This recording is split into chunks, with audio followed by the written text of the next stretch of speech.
ایک سوکھے شام کا منظر تھا، بابا کا بوڑھا بستر تھا، صحن میں آ کر کالا پنچھی شور کا ایک سمندر تھا۔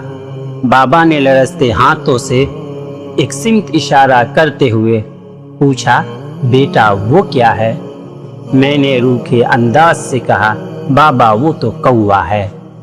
وہ بوڑھے کان سن نہ پائے، پھر مڑ کر ہولے سے بولے، کیا ہے بیٹا؟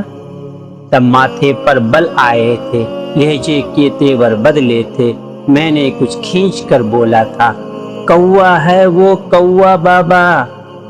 تیسری بار جو بابا نے پھر وہی سوال دہرایا تھا، تب صبر کا بندھن ٹوٹ گیا، تہذیب کا دامن چھوٹ گیا۔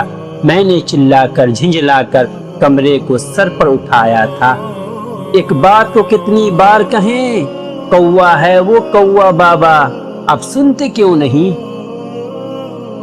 سن کر بابا خاموش ہوئے، ایک ٹھنڈی سانس بھری انہوں نے، پھر بیتے کل کی ڈائری سے ایک زرد ورق لائے بانپتے لب سے بولے، لو بیٹا اپنا بچپن دیکھو ذرا، وہ قصہ پڑھو ذرا۔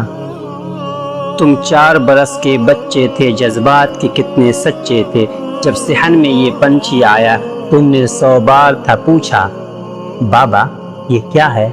میں نے ہر بار تمہیں چوما، ہر بار گلی میں گھوما، ایک چڑ بھی میرے دل میں نہ تھی، بس پیار کی ایک لوری سی تھی۔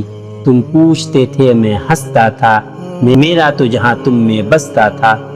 بس ایک پل میں کایا پلٹ گئی، میری ساری مغروری مٹ گئی۔ میں رو کے بابا سے لپٹ گیا، ان کے قدموں میں سمٹ گیا، وہ پچھتاوا، وہ لرزتا بدن، وہ بوڑھا باپ، وہ میرا جلن۔ تیرے پاس تو بابا تھے نا، میرے پاس تو بس یہ کاغذ ہے نا۔